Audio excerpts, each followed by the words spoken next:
we are following His Excellency's directive, and as a result of that, there is a fifth committee of 6 cabinet secretaries that will look at the post-corona period more holistically going forward from next week.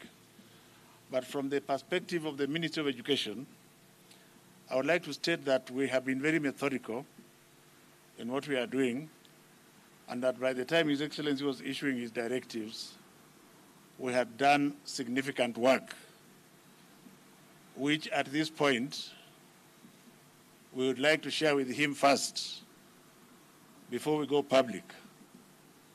And for the avoidance of doubt, I want to restate as follows, that up to this moment, nobody has thought of postponing the examinations, the national examinations, both the primary school exams and the secondary school exams. And to the best of the government's ability, the children are getting online learning, as I stated last week.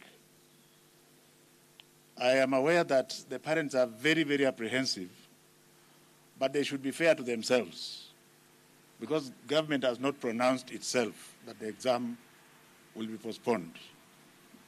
And after His Excellency the President concurs with what the Ministry of Education has methodically gone through, I hope that during the course of next week, we shall tell you the various scenarios that we have come up with, and not all of them involve a doomsday situation. And since we are very optimistic, I still refuse to be guided by the fearmongers. To the extent of the preparedness of the competency-based curriculum, I would like to state that we have slowed down on preparing for the materials that will be used for grade 5 next year.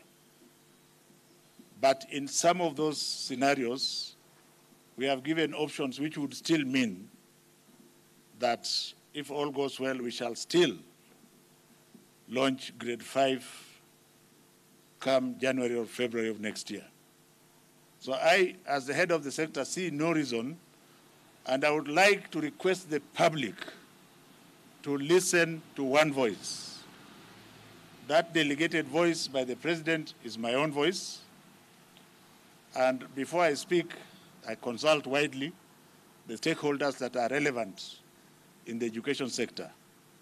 I also want to tell the parents that they should not be encouraged by anybody to congregate their children to learn together. The children must remain in their homes where they are safe, as you have heard from the horse's mouth, that this calamity is now in every estate. So stay home with your children, love them, and also teach them if you can, those who can teach them. I know that the cell phone penetration in this country is significantly high, so those with smartphones can allow their children to access information from our KICD channel, and also even those with television sets and radios. All these put together will invariably just leave a small number of children, and that number is what is giving us sleepless nights. Let's leave it there for now, and I would want the members of the Fourth Estate to continue to encourage, because I have seen in some situations, they want to get many opinions. Mine is to tell you that we have one people and one government and one leader. So you listen to one voice, and that voice is the anointed voice that will tell you what His Excellency the President wants you to hear. Thank you very much.